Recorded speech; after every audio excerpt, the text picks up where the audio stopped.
Recoucou. Alors, me voilà lancée pour faire la couverture.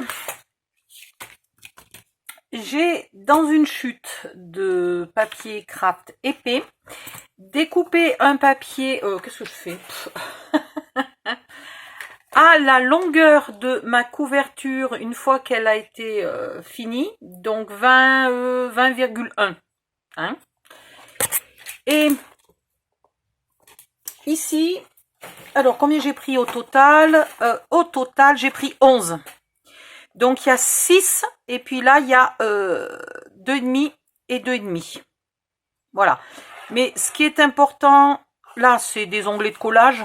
Hein, donc il faut au moins 1,5. Mais là par contre, il faut 6. Voilà. La seule dimension importante, c'est la même hauteur que votre mini-album et 6 de large ici. Voilà. Vous faites donc des plis de chaque côté des 6. Maintenant, vous coupez dans une autre chute de papier craft épais des petits morceaux de ail. Je vais y arriver. 5 mm de large et au moins et 6 de long. Hein. J'aurais dû les faire direct à la bonne taille. Ça aurait été plus futé. Donc, il va falloir que je les recoupe. Voilà. Il va falloir que je les recoupe. 6 de large. Donc, vous en empilez. Je vais en mettre 4. Si jamais, parce que c'est difficile de couper à 5 mm, hein, donc si jamais vous mettez les plus larges dessous. Voilà, ou vous mettez tous les plus larges ensemble. Et je vais en empiler, je pense, 4 de hauteur, c'est déjà pas mal. Je vais voir combien j'en ai fait. 3 et un 4, et ça se bagarre dehors. 1, 2, 3 et un 4. Ben, ça m'en ferait que 3, ça m'en ferait 4. Voilà, c'est très bien. Ça va faire ça et ça. Ouh, ça va être beau. Oh non, mais vous rigolez. Depuis le temps que je pinaille à pas savoir comment je vais faire ma couverture, puis tout d'un coup, voilà, j'ai eu une idée. Alors ici, sur un bout de chute de papier craft fin que j'ai chiffonné, déplié mais pas trop aplati, j'ai fait un test de vernis. Alors j'ai pris le vernis mat et j'ai pris le vernis glossy brillant. Voilà, alors le brillant c'est sympa, mais du coup ça perd son aspect un peu faux cuir. Le mat il est extra, voilà. Donc on va prendre ça. Si vous n'avez pas ce vernis là, vous prenez n'importe quel vernis ou vernis-colle de serviettage, etc. Si possible mat. Si vous n'avez pas du mat, tant pis, prenez du brillant, c'est pas une catastrophe. Donc, on va coller les petits bouts les uns sur les autres et après, je les recouperai à 6 cm de long. Voilà. Hop. Allez.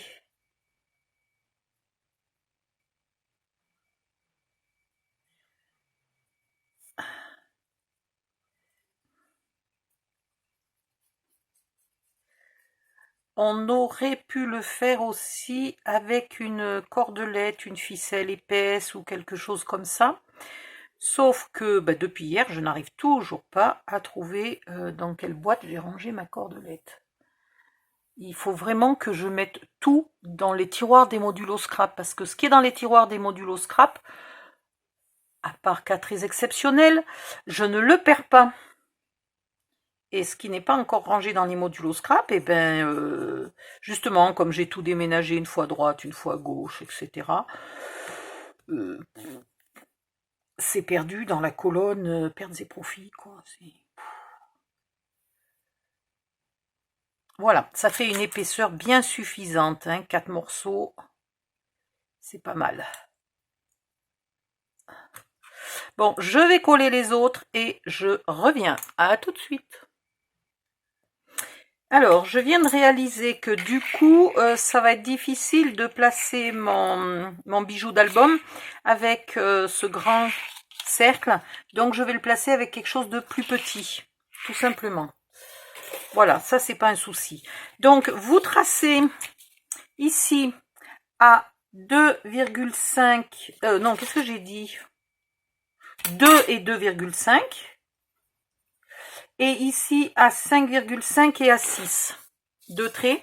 Vous tournez, vous faites la même chose de l'autre côté. Alors, vous pouvez écrire, hein, il n'y a pas de souci puisque tout ça va être recouvert. Voilà. Et maintenant, on va couper ça à 6 cm de long. Alors déjà, vu que tous les bouts sont pas exactement à la même longueur, je vais déjà couper un petit bout ici. Et je vais les faire à 6. Et alors là, c'est là que je me demande, parce que j'ai pas testé avant. Comme toujours, hein. Je me demande comment je vais refaire, si ma courbure va se faire facilement. Oh ouais, elle se fait très facilement. Allez, il n'y a pas de souci. Donc, vous les recoupez à 6 et vous les collez bien, bien fortement. Donc là, j'ai peut-être pas des pinces qui vont aussi loin. Pour la première, oui, mais pour la deuxième, non. Ça va être un problème. Je vais peut-être mettre un poids par-dessus ou quelque chose. Bon, en tout cas, il faut que ça colle bien.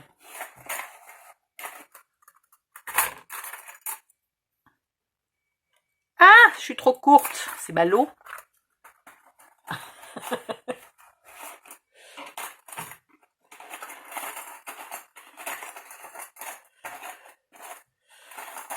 Alors, pourquoi maintenant j'ai mis le foutoir dans mon tiroir de pince?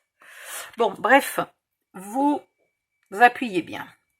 Voilà, il faut que ça colle bien, bien, bien. Vous collez les 4. Je vais me mettre sur pause et je reviens quand c'est fini. Bon, là, on est à peu près bon. Donc maintenant, j'espère que ma chute, elle est un peu petite, ma chute. Ça m'embête, je risque de faire tout ça pour rien. Allez, tant pis. On va pas pleurnicher, on va prendre une grande feuille. Voilà, comme ça je prends de quoi border de tous les côtés, ça ira très bien. Alors,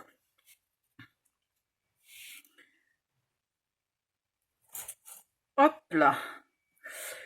Tout à fait au pifomètre, hein. Ah, si je me coupe les doigts, là, ça va pas être au pifomètre. Hein. Ah, nom d'une pipe. Zut. Voilà. Donc, je prends un morceau plus grand que mon truc mûche et je le froisse sans le déchirer. Attention au bord du papier, ça pourrait se déchirer. Et voilà. Si vous avez des problèmes de force dans les mains, comme moi, vous pouvez éventuellement demander à quelqu'un, pas un gros bourrin, hein, de vous aider un peu à le chiffonner. Voilà. Et vous allez super délicatement pour l'ouvrir. Oh ben, nom d'une pipe, ça va me prendre 3 siècles. Là, bah, là force ou pas force dans les mains, je vous prie de croire que je l'ai bien écrabouillé, mon papier. Hein. J'arrive même plus à le défaire. Bon. La suite dans 2 heures.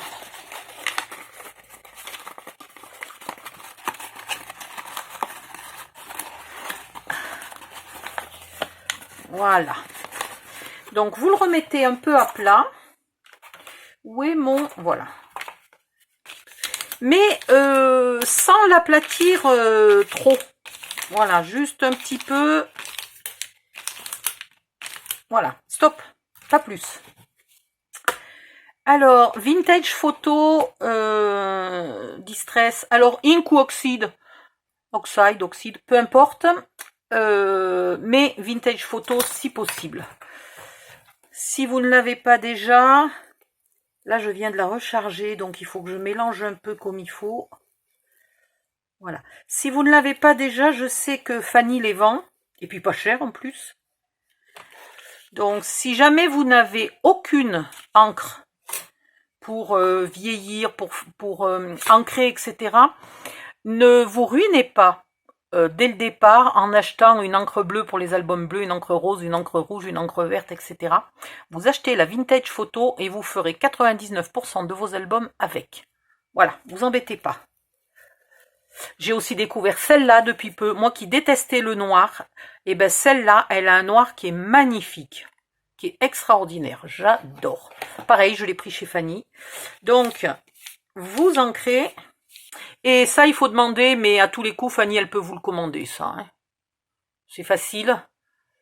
L'avantage quand vous avez qu'une seule encre, c'est que vous changez jamais la mousse. Mais sinon, vous avez plusieurs mousses et puis les mousses se rachètent à part.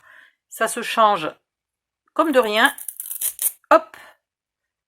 Et vous partez avec la mousse noire. Voilà, ça c'est le fameux noir qui est magnifique. Je vais faire un petit rangement là pour les mousses. Hop. Voilà. Et puis après, pour recharger, alors moi j'ai pas encore acheté la recharge pour celle-là parce qu'elle est toute neuve. Mais je vous montre à quoi ça ressemble. Si j'arrive à l'attraper. Voilà. Vous avez des petits flacons comme ça, qu'il faut bien mélanger avant. Hein. Et je vous le montre pas parce que c'est pas la bonne encre. Mais vous faites comme ça, bzz, bzz, bzz, bzz, bzz, bzz, bzz, vous en mettez de partout. Et après, avec une vieille cuillère en plastique ou tout simplement un outil en plastique, vous faites bien pénétrer votre encre. Après un petit coup de lavage, hein, c'est de l'encre à l'eau. Et elle vend aussi les sprays. Alors, si vous êtes comme moi un petit peu ruiné ce mois-ci, vous pouvez très bien acheter que le spray au début, même si c'est un peu moins pratique. Vous l'ouvrez et vous mettez comme ça des petits points. Voilà. Vous mettez des petits points d'encre de partout. Bon, là, j'en mets pas beaucoup hein, parce que je viens de le faire, alors je vais pas recharger 2 fois. Et après, avec votre couteau, vous étalez de partout. Bon, là, c'est pareil, je vais pas étaler avec le couteau parce que j'en ai mis très peu et que je veux pas salir mon couteau tout de suite. Mon plioir tout de suite. Voilà. Donc, vous la rechargez et après, vous venez ancrer. Bon, ben là, ça se voit. Hein. Regardez comme j'ancrais avant et comme j'ancre maintenant. Et pourtant, j'en ai mis 3 fois rien. Hein. J'ai rechargé vraiment de quelques gouttelettes. L'avantage, c'est que du coup, le spray vous sert quand vous avez besoin d'un spray. Et quand vous l'ouvrez, ça vous permet de recharger votre encre. Sachant que je vais quand même me commander la vraie bouteille de recharge dans pas longtemps. Parce que la Vintage Photo, c'est celle que j'utilise le plus. Donc, il m'en faut quoi. Alors, vous essayez pas d'être égal. Vous voyez, là, c'est très foncé. Il n'y a pas de souci. Ça me va très bien. Il y a des endroits où je vais pas insister, où ça va être plus clair. Il y a des fonds là où je vais pas aller. Il va pas y avoir d'encre. Et ben c'est très bien. Ça fera un petit endroit clair. Voilà. J'essaye d'en mettre surtout sur les plis, les gros plis. J'essaye pas d'en mettre dans toutes les surfaces. Vous le faites un peu dans un sens, un peu dans l'autre pour que votre pli il ait de l'encre des deux côtés. Vous faites attention de ne pas déchirer votre papier quand vous êtes au bord.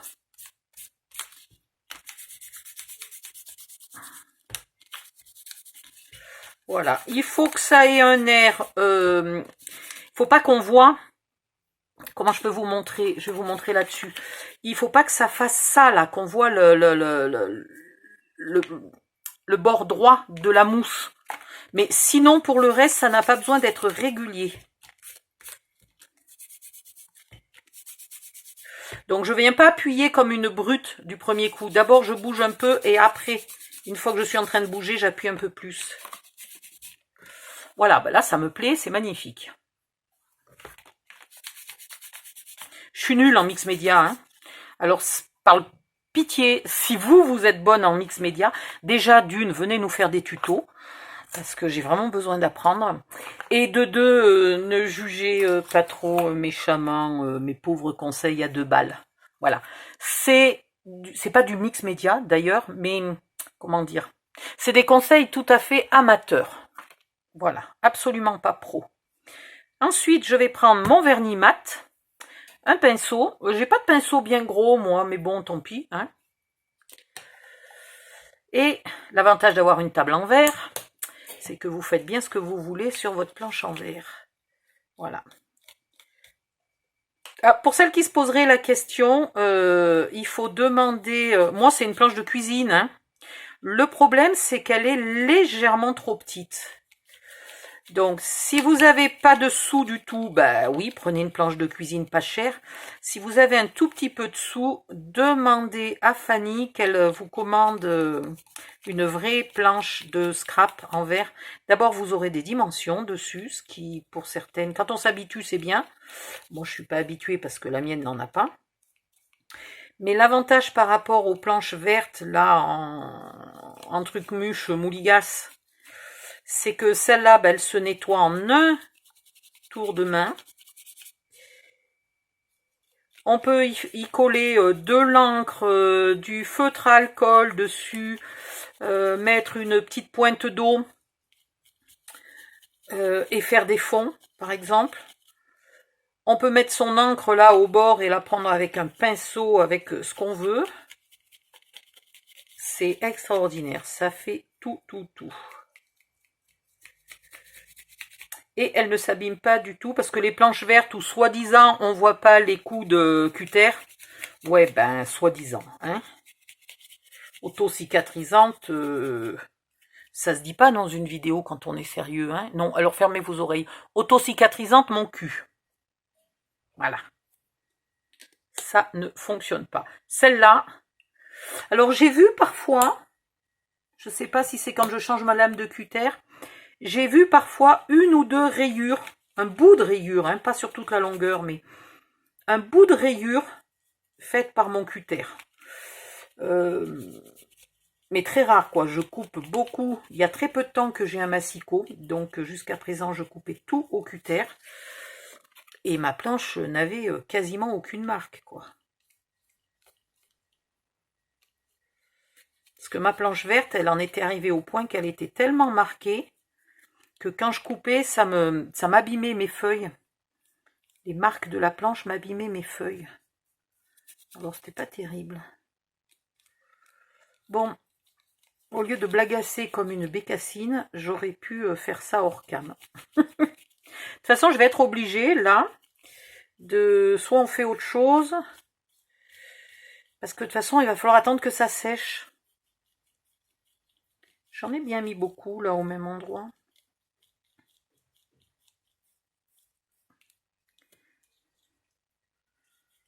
Voilà, vous étalez bien. Alors là, par contre, il faut faire attention qu'il y en ait de partout, hein, dans tous les creux et tout. Là, ça a déjà commencé à sécher. Wow, c'est rapide. C'est bien, ça. Voilà. Un petit coup de lingette de bébé ou d'éponge ou de ce que vous voulez et votre table est propre. Sauf si vous êtes très flemmarde, vous laissez le vernis sécher, tout simplement. Et après, quand il est sec, vous prenez là, comme ça, votre règle, et une règle en métal, et hop, et vous venez enlever toutes les traces qu'il y a, les petites traces de colle, les petites traces de vernis, et votre table est propre. Bon, ben je vais laisser sécher ça. Pendant ce temps, est-ce que j'ai autre chose à faire? J'aurais pu vernir ça avant de faire ça, hein. Ça aurait été plus malin, hein. Comme ça aurait séché pendant ce temps, hein. Tiens, on va faire un truc intelligent. Vu que mon ordinateur a tendance, comme il est vieux, il chauffe, je l'ai posé sur le clavier pour que ça sèche plus vite. Voilà. Alors, je vous montre pendant ce temps. Tiens, je vais faire attention de ne pas aller gaffer dans mon vernis. Voilà, ça va se mettre comme ça. J'ai oublié de vous dire, là, vous avez fait des traits.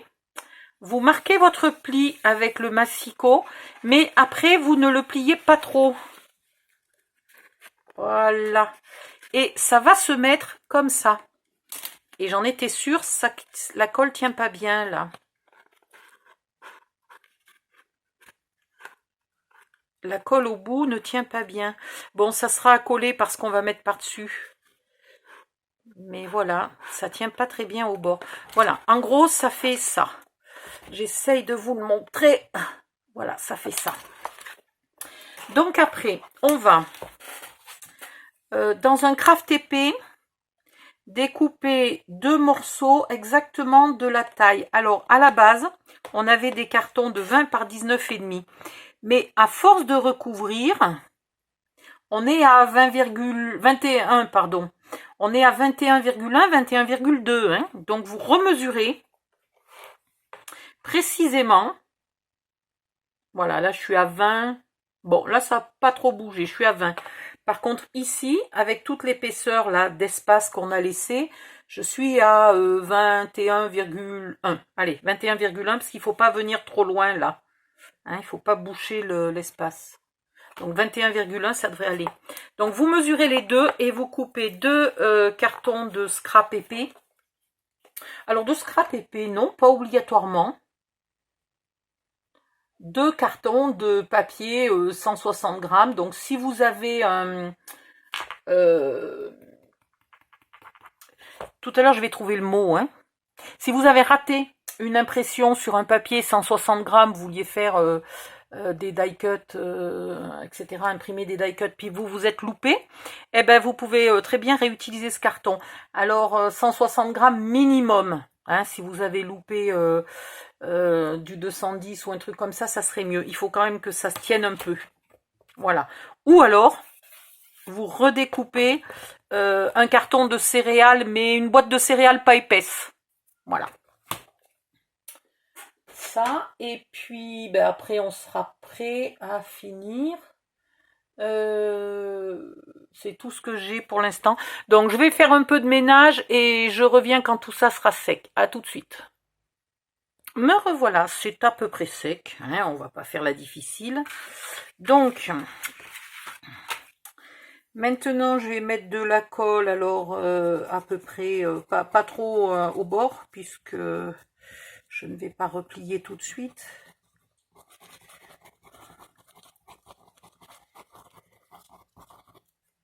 Mais, non, j'y crois pas, j'ai mis la colle du côté du vernis.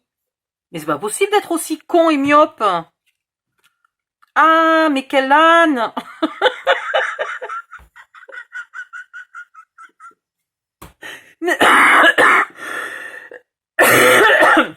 Mais franchement, qui l'aurait cru? Bon, ben je vais attendre que ma colle sèche. Putain, mais je disais, mais pétard, l'envers est aussi joli que l'endroit. Tu m'étonnes.